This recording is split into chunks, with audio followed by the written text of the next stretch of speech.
Hello guys, இன்றைக்கி எப்படி சிம்பிளாக 15 மினிட்ஸில் பிரியாணி பண்ணுறதுன்னு பார்க்கலாம். ஸோ ஃபர்ஸ்ட் ஒரு குக்கரில் எண்ணெய் ஊற்றிட்டு பட்டை, கிராம்பு, ஏலக்காய், அதோட சின்ன நறுக்கின வெங்காயம், பெரிய வெங்காயத்தை நீட்டமாக நறுக்கின வெங்காயத்தையும் போட்டு பச்சை மிளகாயும் போட்டு நல்லா வதக்கணும்.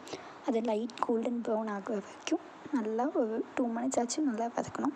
அதோட நெக்ஸ்ட்டு இஞ்சி பூண்டு பேஸ்ட் போட்டு அதையும் நல்லா 2 மினிட்ஸ் நல்லா வதக்கிட்டே இருக்கணும்.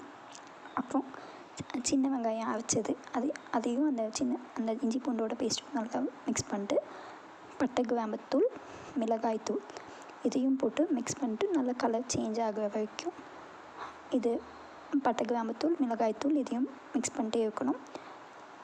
நெக்ஸ்ட் அதோட கொத்தமல்லி தழை, புதினா இதையும் போட்டு மிக்ஸ் பண்ணிட்டே இருக்கணும். கலர் சேஞ்ச் ஆகிற வரைக்கும் மிக்ஸ் பண்ணிட்டே இருக்கணும்.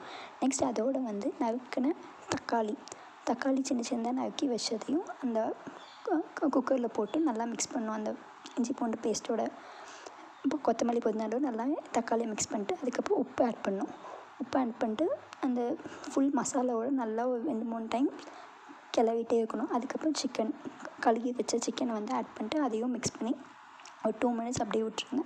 அப்போ தான் அந்த எண்ணெய் மேலே பிரிஞ்சு நல்லா வரும். நெக்ஸ்ட்டு அந்த கலர் சேஞ்ச் ஆகிருக்கும் பாருங்கள், ரெட்டிஷ் கலராக வந்ததுக்கப்புறம் அதில் கொஞ்சமாக தண்ணி ஊற்றணும். சூட வச்ச தண்ணியை ஊற்றிட்டு ஜீரக சம்பாவாக இருந்தால் 1க்கு 1.5 அளவில் தண்ணி ஊற்றி நல்லா மிக்ஸ் பண்ணிட்டுருக்கோம். மிக்ஸ் பண்ணதுக்கப்புறம் அதிலே தயிர், லெமன் புழிஞ்சு விட்டுக்கலாம். தயிர் இல்லைன்னா வெறும் லெமன் மட்டும் யூஸ் பண்ணிக்கலாம். இதோட நல்லா மிக்ஸ் பண்ணி விட்டு நல்லா அந்த லிட்டை க்ளோஸ் பண்ணி வைக்கும்போது அது கொஞ்சம் கொதித்து வந்திருக்கும் அந்த தண்ணி. அதோடு நம்ம நெக்ஸ்ட்டு அரிசி போட்டு அதையும் நல்லா மிக்ஸ் பண்ணி வச்சுட்டு லிட்டை க்ளோஸ் பண்ணி ஒரு 3 விசில் வரைக்கும் விட்டுடலாம். ஸோ அதுக்கப்புறம் பார்த்தா சுட பிரியாணி ரெடி.